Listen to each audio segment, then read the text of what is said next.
Literature दे विच काफ़ी सारियां terms use होंदियां ने, जिस दे विचों आपां अज ट्रैजिडी दे एक टर्म दे बारे गल करांगे जिन्हों हमार्शिया कहते हैं। दोस्तों, एक एरिस्टोटल नाम के फिलोसफर होए ने, ग्रीक, आपां सारे जानते हैं। ठीक है, बहुत कुछ उन्होंने फिलोसफी नूं, बहुत कुछ उन्होंने लिटरेचर नूं दिता है, उन्होंने गाइडलाइनस दित्तियां ने। एक वर्क लिखिया सी उन्होंने द पोएटिक।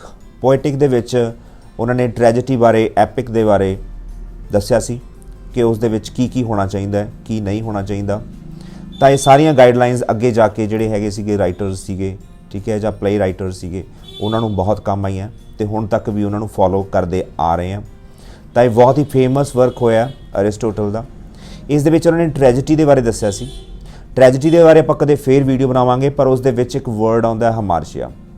हमार्टिया भी बोल दिंदे आ, एक ग्रीक वर्ड है। ठीक है जी, तो इसकी प्रोनाउंसिएशन जिहड़ी हैगी आ वो अलग अलग जिहड़े हैगे ने अपने अपने तरीके नाल उसनूं हमार्टिया भी बोल दिंदे आ, हमार्शिया भी बोल दिंदे आ। तो ये की हुंदा है, वो कहंदे जिहड़ा ट्रैजिडी है, ट्रैजिडी दे विच एक जिहड़ा मेन हीरो हुंदा है, ट्रैजिक हीरो जिहनूं आपां कहंदे आ।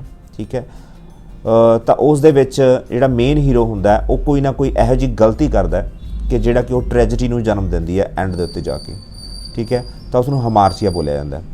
हमार्शिया दे विच की है कि ट्रैजिक फ्लो है, बैड जजमेंट है, ये बैड हैबिट भी हो सकती है। एक इंसान है, उसनूं किसी ना किसी तरह की कोई बैड हैबिट लग गई, पहला वो सही सीगा, ठीक है, उस तो बाद उसनूं कोई बैड हैबिट लग गई, जां उस तो कोई बैड जजमेंट हो गई, रॉन्ग जजमेंट हो गई। ठीक है, जिस दे कि नतीजे उसनूं अगे जाके भुगतने पे। ठीक है, जां ट्रैजिक फ्लॉ भी आपां नूं कह दिंदे आ। ठीक है, पर वो कहंदे ये जिहड़ी हमार्शिया वो ये मेन जिहड़ा ट्रैजिक हीरो है, जिहड़ा कि उस प्ले का हीरो है, उस दे उत्ते होनी चाहिए है।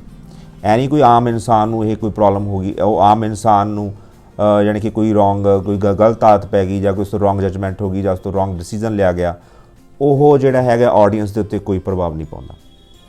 वो कहंदा जिहड़ा हमार्शिया है ये कंसर्न टू द प्रोटोगोनिस्ट, जिहड़ा कि उसका मेन हीरो है, जो कि ट्रैजिक हीरो बनने वाला है अगे जाके प्ले के उत्ते। ठीक है, तो उस दे नाल ये घटना वापरदी है।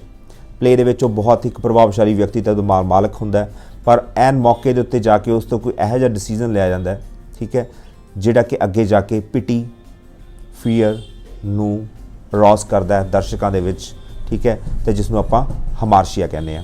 तो हमार्टिया या हमार्शिया जे आपां इहदी एग्जाम्पल्स की गल करिए तो शेक्सपीयर के जिन्ने भी प्ले ने, ठीक है, ट्रैजिक हीरो हुंदा उस दिन एक घटना वापरदी है।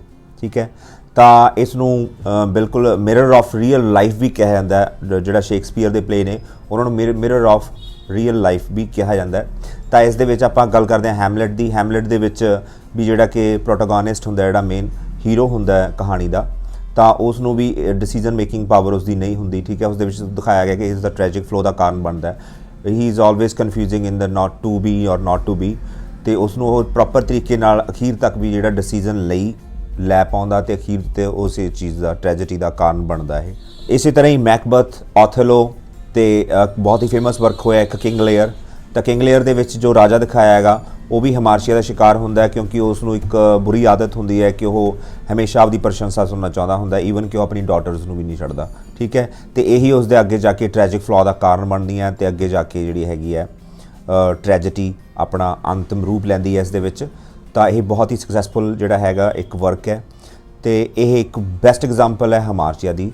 तो आई होप कि ये जिहड़ी टर्म है हमार्शिया या हमार्टिया जिन्होंने आपां कह दिंदे आ, ये तुहानूं इस वीडियो के राही समझ आ गई होनी है। इस तरह ही कुछ होर कॉम्पलीकेटेड टर्म्स जिहड़ियां हैगियां ने तुहानूं मैं अगली वीडियो के विच आपां डिस्कस करांगे, लैके आवांगा। ठीक है जी, तद तक दे लई धन्नवाद, सत श्री अकाल, हैव अ नाइस डे।